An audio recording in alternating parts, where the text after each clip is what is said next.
Topic needs little introduction, and I'm not going to waste the precious time making lots of comments, but I think it's pretty safe to say that there's only really two types of organisations in Australia: those that have been breached and those that are about to be breached, or more facetiously I might say those that have been breached and those that don't know they've been breached yet. But definitely it's a very interesting topic. It's high on the agenda of boards around the country, and it's certainly one where we're seeing a convergence of a number of issues at the moment, those to do with obviously security, privacy, consumer data rights and digital governance more broadly. And we really, not surprisingly, at the Governance Institute of Australia see governance of data largely the key.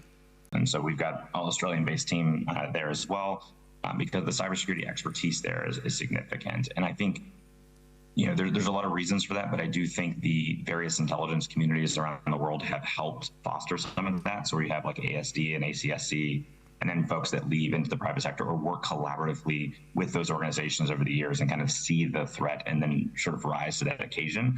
You've got a great talent. What I would tell you is a challenge is there are some of your companies that are leading players doing really, really good cybersecurity work, and that is the 1% of it, though. There is a wide variety of companies across Australia that, I mean, like you hit on it, Megan. I think you said it correctly, so I'm not dinging the comment, but you said, oh, here's this wake-up call. Yeah. Anybody in 2023 that's still looking for wake-up calls is about 15 years too late. And so I think it's a little problematic when I go and talk to executives around Australia that some of the ones are, man, they're going to be best in class, but you've got a large portion of your industries that they are going through whatever they can do to meet the absolute bare minimums with SOC or similar. And so for your 2030 strategy, you are candidly not even close to being on the trajectory. I tend to agree. I think there's a huge spectrum in cyber maturity between organisations. I think the top end of town is pretty good. They're doing all the right things, but there's sort of a bit of a missing middle. And I think some of the reforms that we're seeing proposed, I think, is trying to address some of those gaps in the regulatory environment to create some incentives for organisations to actually wake up if the recent cyber breaches aren't enough of a wake-up call. So I think that's not a bad way to think about it. It's really important, and to talk a moment about prevention, but one of the first things in the privacy space is remediation. So after some of those breaches happened, banks tried to take some protective action to say, well, if someone potentially had been a victim of a breach, could they implement some additional protective steps? And one of the last things you want in the middle of a fast-moving remediation discussion is refereeing a meeting full of privacy lawyers. It just doesn't work on the right time frame. So there's enough uncertainty about the protective principles in the Privacy Act. Some people argue that it's fine as is, others will say it's not. The point is it's uncertain, and in the process of a fast action, that sort of uncertainty just doesn't work. Going to the preventative side, better tools to allow data to be protected, and one of the big ones there is digital identity. Perhaps I'll get into that in a minute. Yes, I think part of the wake-up call was data minimisation and data retention. So it's about creating a small target for yourself and assuming that you're going to be subject to that cybersecurity event, and making both the negative impact that's going to flow from that much smaller, because you're not holding a whole bunch of data you didn't need to hold in the first place. So I think boards and organisations as a whole have been starting to turn their minds to that much more in the last 6 months than they have previously. But that in itself is a hyper-complicated question, because you've got, so taking financial services, there's about 100 different laws which touch on data retention obligations, which is in sort of tension with this data minimisation obligation, data and obligations under the Privacy Act to actually get rid of data that you no longer need. So that is incredibly difficult to navigate for banks. It's incredibly difficult to navigate for the SMEs, to pick up Nick's point before.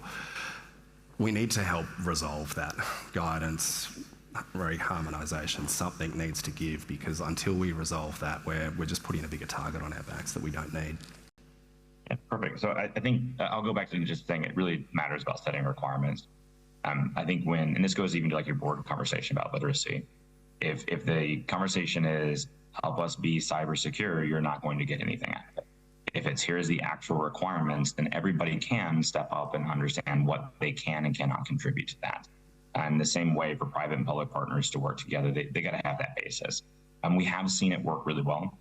In the UK, as an example, I think NCSC has worked extraordinarily well across the community there.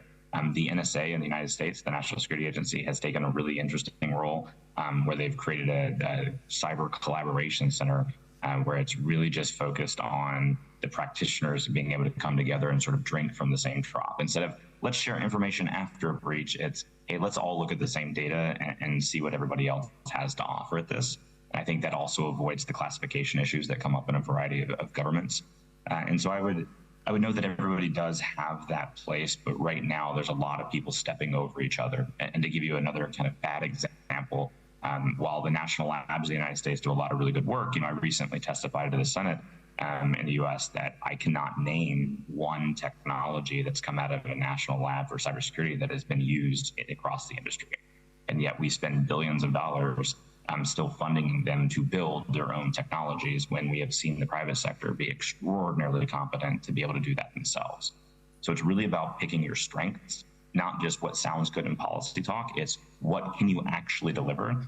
In Australia, you do have really good folks at the ACSC and ASD as an example that have really interesting and unique capabilities. It's not jumping onto your network with government sensors to detect threats for you. That's ridiculous.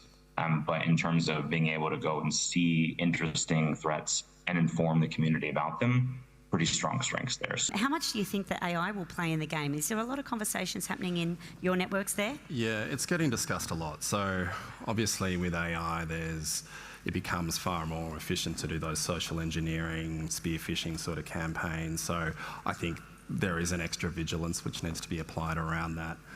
There's also a bit of a discussion around what AI tools can help combat against that. So there's a bit of a pro and a con on opposite sides of the fence there. But I think it's remiss of organisations to not think about the capabilities that AI has and the threat vectors that it can introduce into an organisation as much as they think about their own AI governance policies. But I think I'd be interested in Rob's view on this as well. But I think it's a critically important discussion to have. Well, the changes that were made during COVID probably should be made on a continuing basis now.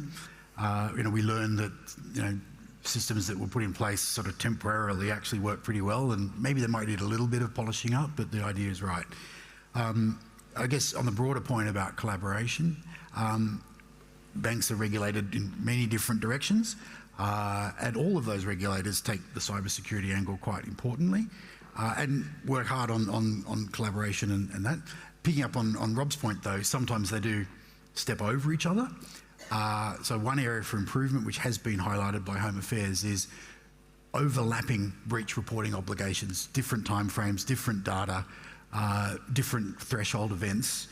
The idea that we'll have a single door makes a lot of sense.